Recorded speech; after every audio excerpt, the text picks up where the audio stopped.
வணக்கம் நண்பர்களே.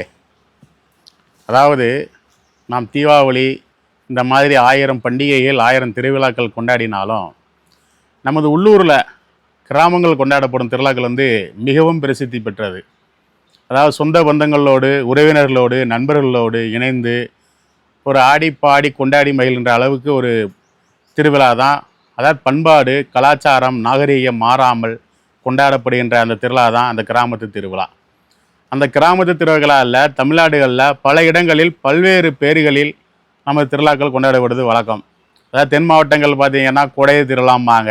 அங்கிட்டு வடக்க போயிட்டோம்னா ஏதாவது ஒரு பேரில் சித்ரா பௌர்ணமி திருவிழா, ஏதாவது ஒரு பேரில் திருவிழான்னு சொல்லி கொண்டாடுவாங்க. இங்கே கொடை விழா மாதிரி வடக்கு விழா. அதே மாதிரி விருதுநகர் மாவட்டத்தில் நம்ம எடுத்துக்கிட்டோம்னா மிகவும் பிரசித்தி பெற்றது இந்த பங்குனி பொங்கல் திருவிழா. அதாவது அக்கினி சட்டி, முளைப்பாரி, பூப்பெட்டி, ஆயிரங்கன் பானை ஊர்வலம் என்பது மிக மிக மிக பிரபலமானது நமது விருதுநகர் மாவட்டத்திலே. அப்படி அந்த விருதுநகர் மாவட்டத்திலே பார்த்திங்கன்னா ராஜபாளையம் தாலுக்காவில் எடுத்துக்கிட்டோம்னா நமது முகவூர், தலவாயபுரம், முத்துசாமியாபுரம், கொமதாபுரம் அப்படி ஊரில் உள்ள மாரியம்மன் கோயிலில் மிகவும் சிறப்பாக கொண்டாடப்படுகிறது. அப்படி கொண்டாடுகிற திருவிழா பற்றி நம்ம இந்த வீடியோவில் பார்க்க போகிறோம். அப்படி கொண்டாடுகிற இந்த திருவிழாவில் மிகவும் நமது பிரசித்தி பெற்றது நமது முகவூர் பங்குனி பொங்கல் திருவிழா. முகவூர் தெற்கு தெரு இந்து நல உரைமுறைக்கு பாத்தியப்பட்ட அருள்மிகு ஸ்ரீ மாரியம்மன் கோவிலில் கொண்டாடப்படுற திருவிழா பார்த்திங்கன்னா அந்த பண்பாடு கலாச்சாரம் மாறாமல் ஆதி காலம் முதல் அந்த காலம் முதல் இந்த காலம் வரை அதே பண்பாடோடு கலாச்சாரத்தோடு நாம் கொண்டாடி வருகிறோம். அந்த திருவிழாவினை தொடக்கம் பார்த்திங்கன்னா இன்று, அதாவது மார்ச் 15ஆம் தேதி பங்குனி 1 இன்று பார்த்திங்கன்னா இன்றைக்கி இரவு கொடியேற்றது ஆரம்பமாகும். ஏதோ கொடியேற்றுறவங்க அந்த மற்ற ஊர் கோயிலில் மாதிரி ஏதோ அந்த கொடி மரத்தில் கொடியேற்றுவாங்க அதெல்லாம் கிடையாதுங்க. வேப்பிலை தோரணங்கள் கட்டுவாங்க. அதுதான் எங்கள் ஊரில் கொடியேற்றம். சரி, அப்படி கொடியேற்றிட்டாங்கன்னா இன்றைக்கி கொடியேற்றிருக்காங்கன்னா நாளைக்கு மார்ச் 16ஆம் தேதி பங்குனி 2ஆம் தேதியா நாளில் இருந்து தொடர்ந்து ஒரு 21 நாட்கள் பார்த்திங்கன்னா கரகம் எடுப்பாங்க. அப்படி அவ்வளோ மகிமை வாழ்ந்தது அந்த கரகம் எடுத்தல் நடைமுறை என்பது. அதாவது ஏறு வரிசையில் 10, இறங்கு வரிசையில் 11, ஆக மொத்தம் 21 நாட்கள் கரகம் எடுப்பாங்க.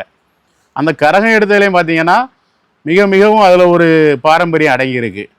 அதாவது நம்ம உள்ளூர் தெய்வங்களான மாரியம்மன், முத்தூரம்மன், தேரடி மாடசாமி, அதை 2வது ஏகப்பட்ட பேச்சியம்மன், இந்த மாதிரியெல்லாம் நம்ம வழிபாட்டு முறை கொண்டாடும் போது அத்தனை உறவு முறைகள் வகையறைகளும் இணைந்து கொண்டாடும் விதமாக ஒரு ஒருங்கிணைப்பு பெற்றது இந்த பங்குனி பொங்கல் திருவிழா. அது எப்படின்னு பார்த்தீங்கன்னா இப்போ அந்த கரகம் எடுக்கிறாங்க பார்த்தீங்களா, அந்த கரகம் எடுக்கிறவங்களே பார்த்தீங்கன்னா முகவூரில் மண்டையனார் வகையறான்னு சொல்லி ஒரு வகையறா இருப்பாங்க. அவங்க முத்து வீரம்மனை குலதெய்வமாக கொண்டவர்கள். அவர்கள் தான் அந்த முகவூர் மாரியம்மனுக்கு பார்த்தீங்கன்னா ஊரில் இருந்து எடுக்கப்படுகிற கரகம் அவங்க தான் எடுக்கணும். அதாவது அந்த காலத்தில் இருந்தே மாரியம்மன் முத்துரம்மனுக்கு அளித்த வாக்கின் அடிப்படையில் அவர் அந்த வகையறாக்கள் ஊர்கரகம் எடுத்து இந்நாள் வரைக்கும் எடுத்துக்கிட்டு வராங்க. அப்படி ஒரு பாரம்பரியம் மிக்கது அந்த கரகம். அப்படி அந்த தொன்று தொட்டு கொண்டாடுகிற அந்த கரகமானது நாளை முதல்ல இருந்து, அதாவது திங்கட்கிழமையில இருந்து ஏப்ரல் மாதம் 5ஆம் தேதி ஞாயிற்றுக்கிழமை வரைக்கும் தொடர்ந்து 21 நாட்கள் கரகம் வரும். நான் ஏற்கனவே சொன்ன மாதிரி ஏறு கரகம் 10 நாட்கள், இறங்கு கரகம் 11 நாட்கள். அப்படி பார்க்கும்போது இறங்கு கரகத்தில் பார்த்தீங்கன்னா 3ஆம் கரகங்கிறது மிக மிக மிக பிரபலமானது. அன்னைக்கு பார்த்தீங்கன்னா அந்த கரகம் எடுத்து வரும் அந்த அம்மன் கொண்டாடி மருளாடி அவர்களை சாம்பிராணி புகை 2 பக்கமும் சாம்பிராணி புகை போட்டு கீழே மாற்று துணி விரித்து அவர்கள் பாதம் தரைகள் படாமல் கரகம் எடுக்கும் திண்டு முதல் நமது மாரியம்மன் கோவில் வரை அவருடைய பாதம் தரைகள் படாமல் மாற்று துணி விரித்து 2 பக்கமும் பார்த்தீங்கன்னா இளைஞர்கள் குனிந்தவாறு ஆஹோ ஆஹோ என்று கோஷம் எழுப்பி கொண்டு வர பார்க்கும்போது அவ்வளவு ஆன்மீகம் கலந்து அவ்வளவு பக்தி ரூபமாக காட்சியளிக்கும் அந்த திருவிழா. அதாவது கிராமங்களுக்கே உரித்தாக அந்த ஆஹோ ஆஹோங்கிற ஓசை பார்க்கும்போது அவ்வளவு உற்சாகமாக இருக்கும். இளைஞர்கள் முதல் பெரியவர்கள் வரை அனைவரும் ஒருங்கிணைந்து கொண்டாடப்படுகிற திருவிழா தான் அந்த பங்குனி பொங்கல் திருவிழா.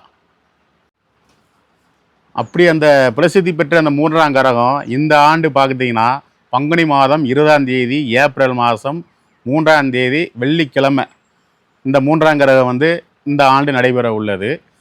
அதே மாதிரி மறுநாள் பங்குனி 21 ஏப்ரல் 4ஆம் தேதி சனிக்கிழமை மாலை பார்த்திங்கன்னா நமது பள்ளி ஆரம்ப பள்ளி மாணவ மாணவிகளின் ஆண்டு விழா கலை நிகழ்ச்சிகள் நடைபெற உள்ளது. அதே மாதிரி பங்குனி பொங்கல் எப்படி ஆரம்பிக்குதுன்னு பார்த்தீங்கன்னா, பங்குனி மாதம் 22ஆம் தேதி ஏப்ரல் 5 ஞாயிற்றுக்கிழமையில பார்த்தீங்கன்னா மாலை இந்த நம்ம திருவிளக்கம்பாறையிலிருந்து இந்த பூ இறங்கும் பக்தர்கள் பார்த்தீங்கன்னா திருவிளக்கம்பாறையிலிருந்து அது தீர்த்த குடம் எடுத்துகிட்டு வருவாங்க. அந்த தீர்த்த குடத்தோடு சேர்ந்து இந்த உள்ளூரில் இருக்கிற நம்ம பொதுமக்கள் இந்த நேர்த்திக்கடன் போட்டவங்களை ஒரு சிலர் நினைவாங்கன்னா பால் குடம் ஊரில் கொண்டு வருவாங்க. அது என்றைக்கு வரும்னு பார்த்தீங்கன்னா ஏப்ரல் மாதம் 5ஆம் தேதி ஞாயிற்றுக்கிழமை மாலை நடைபெறும். ஏப்ரல் 6 அன்று திங்கட்கிழமை அதிகாலையில் பார்த்தீங்கன்னா இந்த பூ இறங்கும் பக்தர்களுக்கு பார்த்தீங்கன்னா காப்பு கட்ட ஆரம்பிப்பாங்க. அதிகாலை ஒரு 3 மணிக்கு காப்பு கட்டுவாங்க.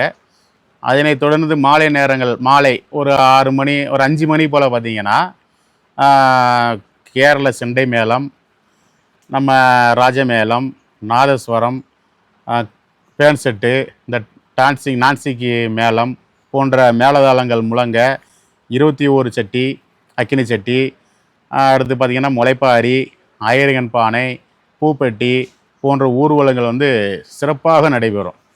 அந்த ஊர்வலத்தை பார்க்கும்போதே அவ்வளவு கண்கொள்ளா காட்சியாக இருக்கும். அந்த பக்தி சிலிர்க்க மெய் சிலிர்க்க அந்த மாதிரி ஒரு ஊர்வலம் நம்ம ஊரில் நடைபெறும். அதே மாதிரி பார்த்திங்கன்னா மறுநாள் பங்குனி 24 ஏப்ரல் 7 செவ்வாய்க்கிழமை பார்த்திங்கன்னா காலையில் ஒரு 10 மணி அளவில் பார்த்திங்கன்னா நம்ம மாரியம்மன் குடைச்சப்பரத்தில் பார்த்திங்கன்னா பூ வளர்க்குறதுக்கு ஊர்வலம் வருவாங்க. ஊரில் வந்து நம்ம பூ விழா மைதானத்தில் பூக்குழியில் பூ வளர்ப்பாங்க. பூ வளர்க்குற காட்சி பார்த்திங்கன்னா அதுக்கே என்னமோ கூட்டம் பல்லாயிரக்கணக்கான மக்கள் அப்போவே திரண்டுருவாங்க. அந்த வெயில்லையும் பார்த்திங்கன்னா பல்லாயிரக்கணக்கான மக்கள் திறந்து பூ வளர்க்குறத பார்க்க வருவாங்க. அன்னைக்கு சாயந்தரம் பார்த்திங்கன்னா நம்ம மாரியம்மனும் பத்திரகாளி அம்மனும் அலங்கரிக்கப்பட்ட அந்த பூஞ்சப்பரத்தில் ஊர்வலமாக மாலை ஒரு 6 மணி வேளையில் ஊர்வலமாக வந்து சரியாக ஒரு 7 மணி அளவில் பூ இறங்கும் புனித காட்சியானது பார்த்திங்கன்னா அதாவது நம்ம சிகர நிகழ்ச்சியே அதான். இந்த பூ இறங்கும் புனித காட்சி தான் நமது பங்குனி பொங்கல் திருவிழாவிலேயே நம்ம விருதுநகர் மாவட்டத்திலே பார்த்திங்கன்னா இந்த பூ இறங்கும் புனித காட்சி வந்து மிக மிக பிரசித்தி பெற்றது. அந்த பூ இறங்கும் புனித காட்சியிலே பார்த்தீங்கன்னா நம்ம ஊர் திருவிழா தான் ரொம்ப ரொம்ப பிரபலமானது. ஏன் இப்படி சொல்கிறேன்னா மற்ற ஊரில் கூட ஆயிரக்கணக்கான பேர் பூ இறங்குவாங்க. ஆனால் இந்த அளவுக்கு இந்த ஒரு கணத்தில் இந்த உயரத்தில் இந்த அளவுக்கு பூக்கள் இருக்காது, அக்கினி இருக்காது. அக்கினி குண்டு அவ்வளோ தூரம் வளர்க்க மாட்டாங்க. மற்ற ஊர்களில் பூக்குழியில் பார்த்தீங்கன்னா தரையோட தரையாக இருக்கும் அக்கினி குண்டம் பூ வளர்க்குறது. ஆனால் நம்ம விருதுநகர் மாவட்டத்தில் ராஜபாளையம் தாலுக்காவில் பார்த்தீங்கன்னா முகவூர் தலவாய்புரம் பகுதியில் பார்த்தீங்கன்னா பூக்குழி அக்கினி குண்டம் பார்த்தீங்கன்னா பூ நிறைய தழும்பு இருக்கும். குறைஞ்சது ஒரு 2 அடி 3 அடி உயரத்தில் நல்லா கட்டியிருப்பாங்க. அதுக்கு மேலே தழும்பு இருக்கும் அந்த அக்கினி குண்டம். அப்படி ஒரு அக்கினி குண்டத்தில் நம்ம பக்தர்கள் பூ இறங்கதை பார்க்குறதுக்கே 1000 கண்கள் போதாது. அந்த அம்மனை அந்நேரம் பார்க்கும்போது அவ்வளோ மெய்சிலிருக்க இருப்பாங்க. அந்த அம்மன் கொண்டாடி வந்து அந்த திணியரை போட்ட உடனே அந்த பக்தர்கள் பூ இறங்குறத பார்க்கும்போது அப்படியே அவ்வளவு ஆனந்தமாக இருக்கும் அந்த பங்குனி பொங்கல் திருவிழா. மறுநாள் பார்த்திங்கன்னா மஞ்சள் நீராட்டு பங்குனி 25 ஏப்ரல் 8ஆம் தேதி மஞ்சள் நீராட்டோட பொங்கல் நிகழ்ச்சி வந்து நிறைவு பெறும். இப்படி இந்த பங்குனி பொங்கல் நிகழ்ச்சி பார்த்திங்கன்னா நம்மளுடைய பண்பாடு கலாச்சாரத்தில் அதாவது நம்ம ஊர் பண்பாடு கலாச்சாரத்தோட ஒன்றியது. அதான் நம்முடைய வாழ்க்கை நடைமுறையோடு ஒன்றிய இந்த பங்குனி பொங்கல் திருவிழா பார்த்திங்கன்னா வருடம் பார்த்திங்கன்னா மிகவும் சீரும் சிறப்புமாக நமது தெற்கு தெரு இந்த நாடார் உரை முறையால் மிகவும் அற்புதமாக நடந்து கொண்டிருக்கிறது. அப்படிப்பட்ட ஒரு திருவிழாவில் பார்த்திங்கன்னா வெறும் பூக்குழி இந்த கிணிச்சட்டி இந்த திருவிழாவோட பார்த்திங்கன்னா நம்ம இந்த கொலக்கட்டை போடுவாங்க பார்த்திங்களா, அந்த பனங்கொலக்கட்டை, அந்த பனங்கொலக்கட்டையில் அந்த கருப்பட்டியை வச்சு நம்ம பழங்கொட்டை செய்வாங்க பாருங்கள். அந்த ருசிக்கு அதில் அதாவது மருத்துவம் குணம் கொண்ட அந்த கொலக்கட்டை ருசிக்கு அடிமையாகாதவங்க யாருமே இருக்க மாட்டாங்க. அப்படி ஒரு பங்குனி பொங்கல் திருவிழா தான் நம்ம திருவிழா. அதை கொலக்கட்டையோட வருதா அதையும் கிடையாது. அந்த சோக்கு தான் நிகழ்ச்சி போடுவாங்க. அந்த பள்ளி மாணவர்கள்லாம் பார்த்திங்கன்னா நாங்கள்லாம் படிக்கும்போது பார்த்திங்கன்னா 90 காலகட்டங்களில் பார்த்திங்கன்னா அதாவது அந்த கோமாளி வேஷம் போடுறது நாங்கள் பள்ளிக்கூடத்தில் அப்போவே பேச ஆரம்பிப்போம். அதான் அந்த ஈக்குச்சியில் பார்த்திங்கன்னா ரவுண்டாக கட்டி ஒரு கோமாளி மாதிரி போட்டு கரும்புளி செம்புளி குத்தி அந்த ஒரு பாட்டு படிப்பாங்க. அந்த பாடல்கள்லாம் இப்போ இளைஞர்களுக்கு தெரியலை.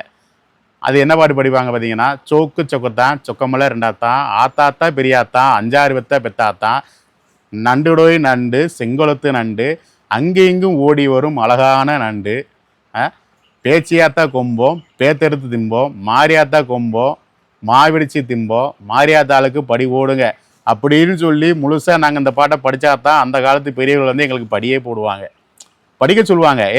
நீ அந்த கரும்புலி செம்புலி குத்தி நீ அந்த இதுக்கு வாரினா அந்த முழு பாட்டை படி, அப்போ தான் நாங்கள் நாங்கள் தருவோம் அப்படிம்பாங்க.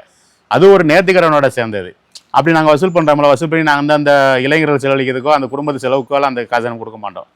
அப்படி அந்த வேஷம் போட்டு வர்ற காசை என்ன செய்வோம் பார்த்தீங்கன்னா, அன்னைக்கே அந்த வேஷம் முடிச்சுட்டு நம்ம நேர்த்திக்கரனெல்லாம் வசூல் பண்ணி முடிச்சிட்டோம் அப்படின்னா, அந்த அந்த எவ்வளோ காசு வசூல் பண்ணியிருக்கோமோ அந்த காசுக்கு தக்கன தேங்காய், பழங்கள், பத்தி, சூடம், எண்ணெய் வகைகள், கோவிலுக்கான தேவைகளை வாங்கி கொடுத்து அந்த கோவிலில் போய் தேங்காயோட பாலப்பழம் செலுத்தி தேங்காய் உடைச்சி சாமி கும்பிட்டு அந்த நேர்த்திக்கரனை நிறைவு செய்வாங்க. இப்படி பார்த்தீங்கன்னா அந்த காலத்து முதல் ஆதிகாலம் முதல் இந்த காலம் வரை நமது கோவில் திருவிழாவானது பண்பாடு மாறாமல், கலாச்சாரம் மாறாமல் இன்று வரை மிகவும் சீரும் சிறப்புமாக கொண்டாடப்பட்டு வருகிறது.